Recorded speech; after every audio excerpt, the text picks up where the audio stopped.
Hello students, welcome back to online classes, and as you know that we were discussing about the chemical properties of haloalkanes, and today I am going to tell you about the chemical properties of haloarenes.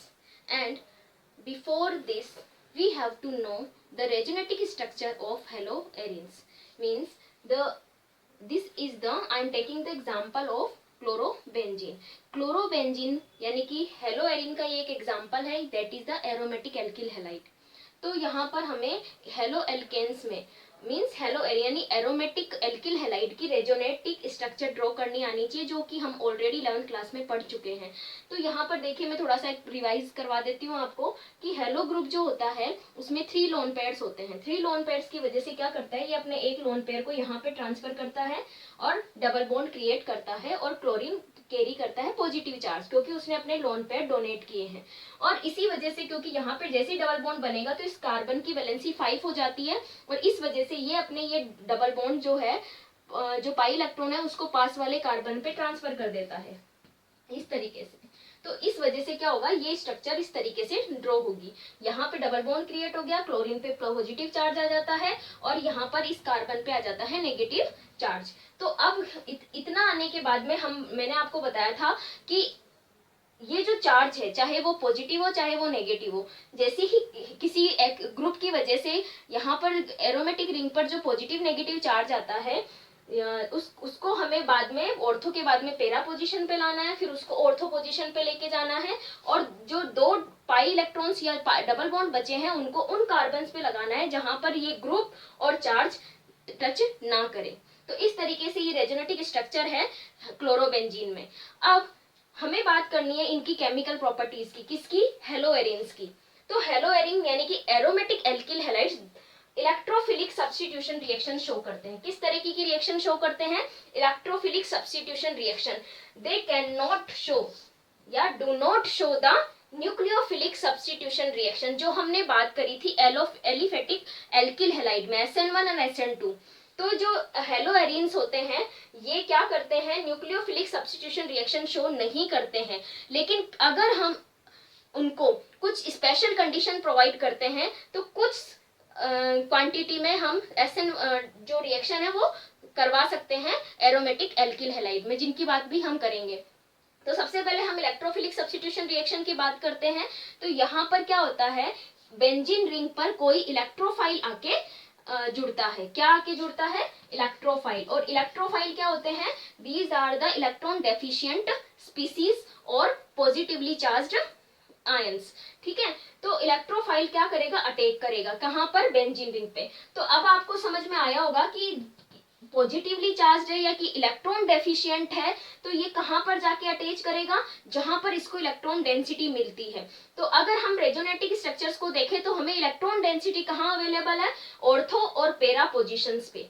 तो जो electrophile जुड़ने आएगा aromatic alkyl halide में वो कहां जाएगा, ortho और पेरा पोजीशन पर जाएगा. ठीक है, तो यहाँ पर इलेक्ट्रोफिलिक सब्स्टिट्यूशन रिएक्शन के एग्जांपल्स मैंने आपको 11th क्लास में बताए थे. ये 4 तरीके की होती है मोस्टली. फर्स्ट हम बात करते हैं हेलोजिनेशन की. सबसे पहले हम किसकी बात करते हैं, हेलोजिनेशन की.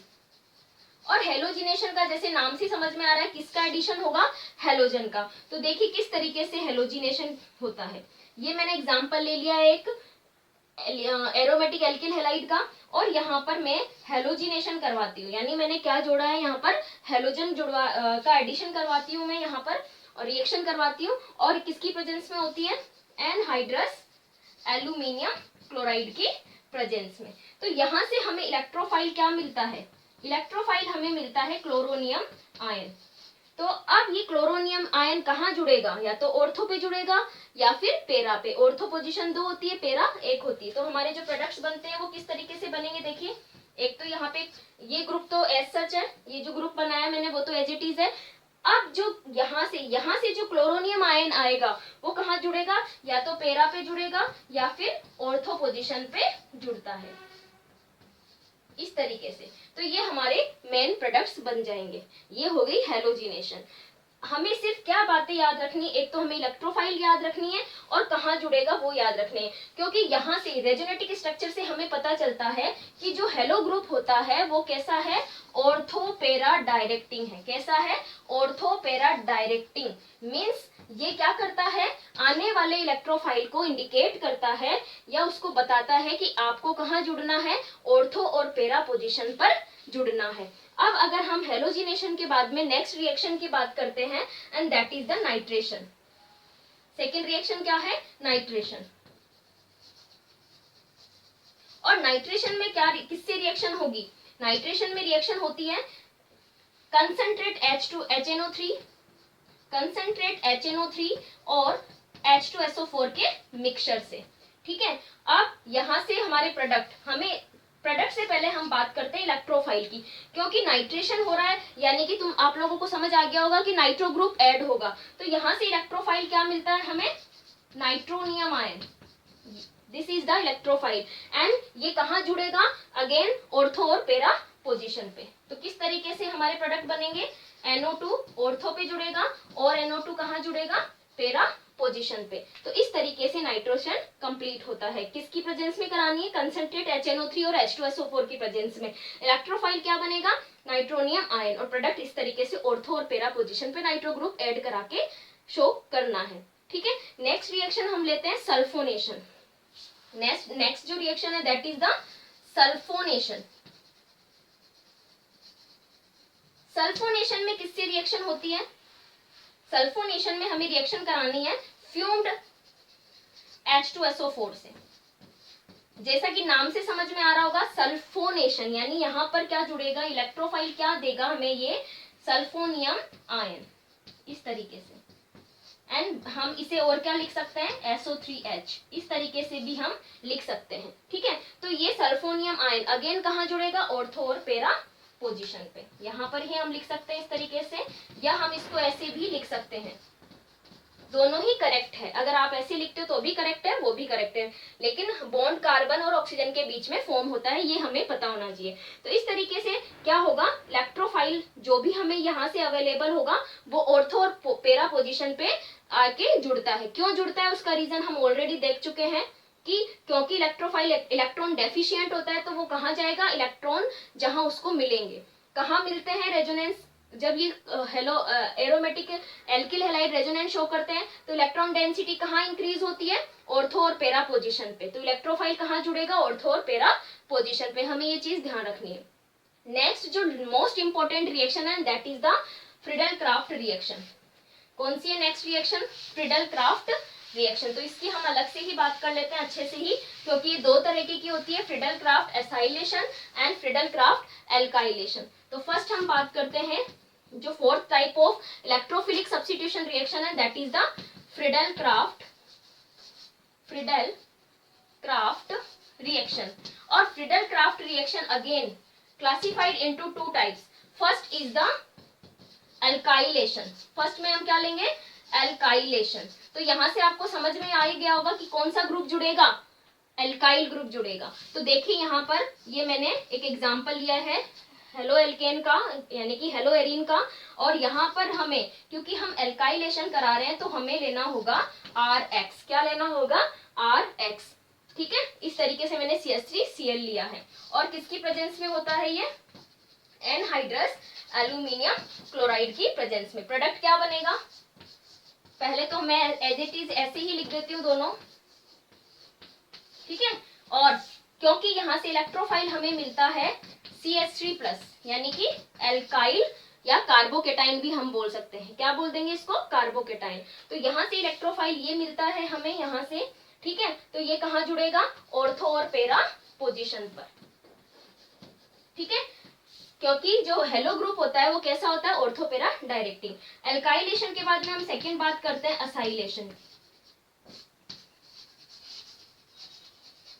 असाइलेशन में हम रिएक्शन कराते हैं CH3COCl यानी कि एसिल क्लोराइड या फिर एनहाइड्राइड के साथ, या फिर हम किससे कराते हैं, एनहाइड्राइड से रिएक्शन कराते हैं। ठीक है, तो अब देखिए क्या होगा, यहां से हमें इलेक्ट्रोफाइल मिलता है इस तरीके से एसिटिल। ये हमें इलेक्ट्रोफाइल मिलता है।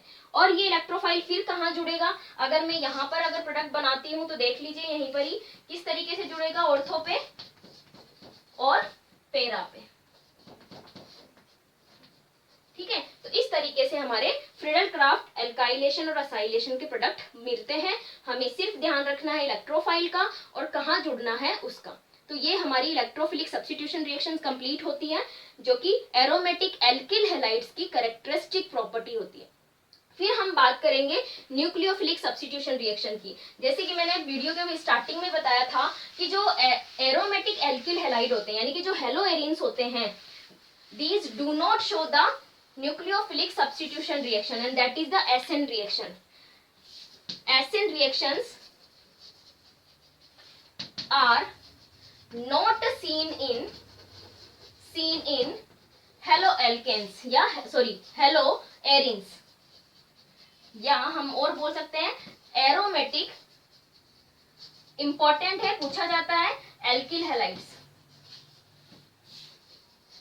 अब बात आती है कि ऐसा क्यों है, ये देखने को क्यों नहीं मिलती, तो उसके पीछे रीजन है। देखिए अभी हमने बात करी थी कि जो एसएन रिएक्शन होती है वहां पर कार्बन और एक्स के बीच का बॉन्ड ब्रेक होता है।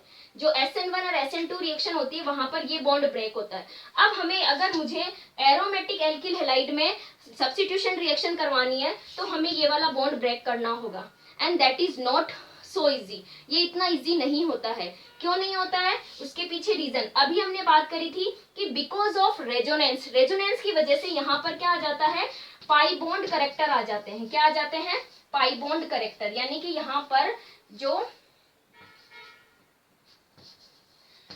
पर डबल बॉन्ड क्रिएट हो जाता है। और डबल बॉन्ड क्रिएट होने की वजह से ये जो बॉन्ड लेंथ है, यहाँ पर जो बॉन्ड लेंथ है वो क्या हो जाती है, डिक्रीज हो जाती है।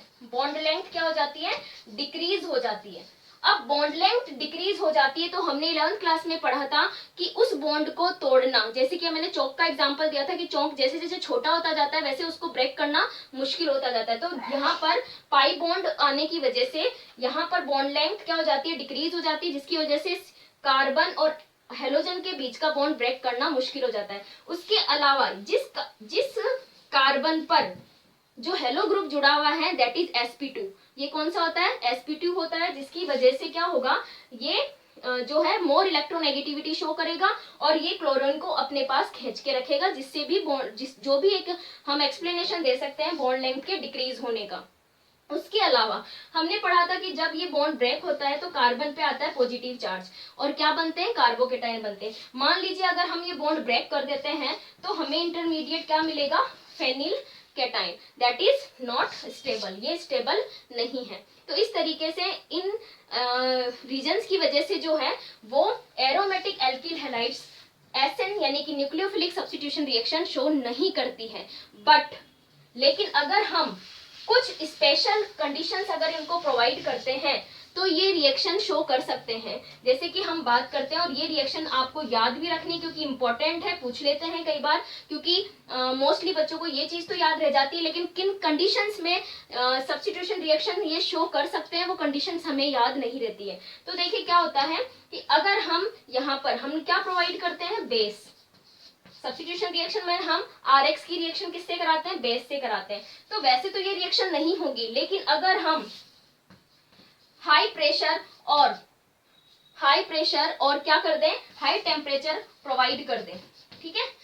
यहाँ पे मैंने 673 kelvin and 200 atmospheric pressure provide करा है, तो ये रिएक्शन पॉसिबल हो जाती है। और इस तरीके से यहाँ से Cl ब्रेक हट जाएगा और यहाँ से जो है न्यूक्लियोफाइल जो है वो Cl की जगह यानी क्लोरो की जगह आ जाता है। तो इस तरीके से ये हो सकता है, ठीक है।